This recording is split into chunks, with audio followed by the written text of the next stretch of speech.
নমস্কার বন্ধুরা, ইউটিউবে সবাইকে স্বাগত। আমি রক্তিমা দাস সরকার আর আমার চ্যানেল রক্তি মামুস ব্লগে সবাইকে স্বাগত জানাই।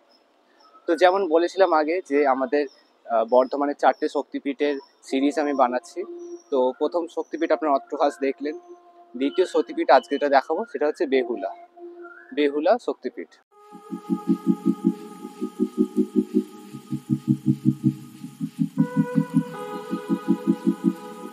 এই পীঠটা 51 পীঠের মধ্যে একটা অন্যতম। এখানে দেবীর বাম হাত পড়েছিল, সেখান থেকে এই পীঠের নাম হয়েছে বহুলা, আর জায়গাটার নাম হয়েছে বহুলা ধাম।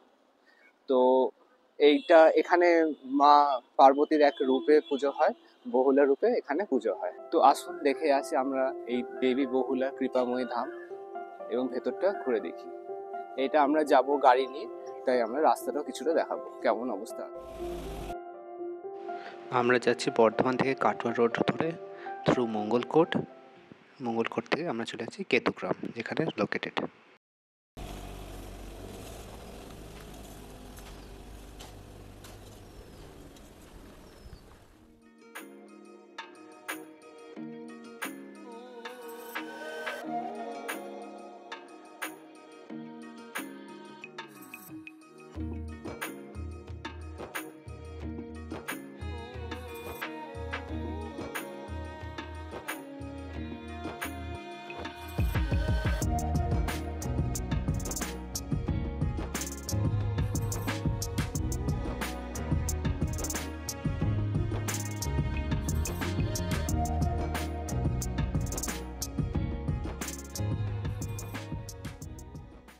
তোর কি নাম?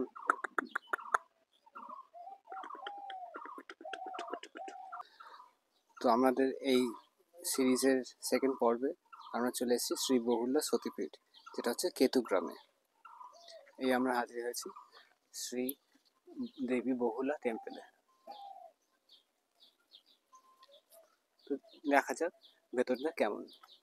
এখানে বলা হয় যে 51 পীঠের আরেক পীঠ, এখানে দেবীর বাঁ হাত বাহু এখানে পড়েছিল, তাই জন্য এটার নাম হয়ে গেছে বেহুলা।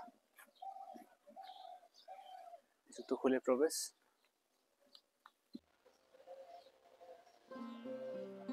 এই হচ্ছে দেবী বহুলার মন্দির বা দেবী বহুলার প্রতিমা। এখানে দেবীর বাঁ হাত বা বাহু পড়েছিল। মন্দিরের মূর্তিটা খুব সুন্দরভাবে সাজানো, ফুলে একদম সুন্দর সাজানো। পাশে বসে আছে শ্রী শ্রী গণেশ।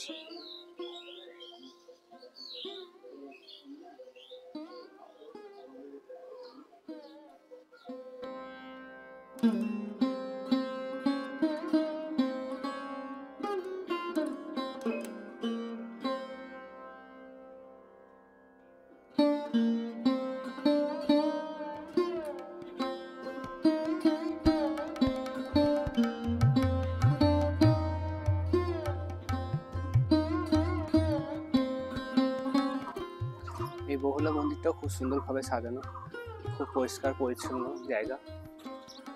চারপাশে গ্রাম, চড়ুই পাখির খেলা, ঘুঘুর ডাক সব শোনা যাচ্ছে। সুন্দর মনোরম পরিবেশ। লোককথায় বলে, সতীর শরীর পড়ে যাওয়ার পর মহাদেব তার ক্রোধ সংবরণ করতে পারেন, তাই সেই তাণ্ডব থামানোর জন্য ভগবান বিষ্ণু সুদর্শন চক্র দ্বারা সতীর দেহ খণ্ডিত করেন।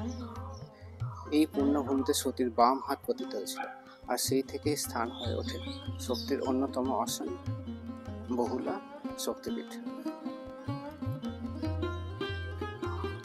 বলা হয় মা বহুলা ভক্তদের সমস্ত মনস্কামনা পূর্ণ করেন। বিশেষ করে রোগ মুক্তির জন্য এখানে বহু ভক্ত আসেন। এখানে মা বহুলাকে অত্যন্ত সরল উপায়ে পূজা করা হয়। সাধারণ ফুল, ফল আর নির্জন ধ্যানেই দেবী সন্তুষ্ট হয়। কোনো জাঁকজমক নয়, নিখাদ ভক্তি, এটাই এই মন্দিরের প্রাণ। বিশেষ করে প্রতি বছর মহালয়ার সময় এবং নবমী দশমীর দিনে এখানে বিশেষ উৎসবের আয়োজন হয়। ভক্তরা দূর দূরান্ত থেকে এসে মাকে অর্ঘ্য দেন এবং আশীর্বাদ লাভ করেন। এখানে মাকে অনেকজন শঙ্খ দান করেন। এখানে দেখুন শঙ্খ আছে মায়ের কাছে। এখানে মন্দির সংলগ্নে এই ছোট্ট পুকুরটি স্থানীয়দের কাছে পবিত্র বলে মনে করা হয়। অনেকে বলে এখানে স্নান করে মনের ভেতরে পাপ দূর হয় আর শরীরে নানা রোগও সারতে পারে। এই সেই কেতুগ্রামের রাস্তা, যেখানে যার পাশে মা বহুলার মন্দির অবস্থিত।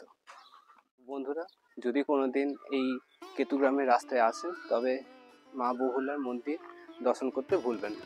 ভিডিওটি ভালো লাগলে লাইক করুন, শেয়ার করুন আর সাবস্ক্রাইব তো অবশ্যই করবেন। এরপরে দেখা হবে আরেক কোনো পবিত্র স্থানে, পরের ভিডিওতে নতুন গল্পে নতুন ছন্দে। নমস্কার।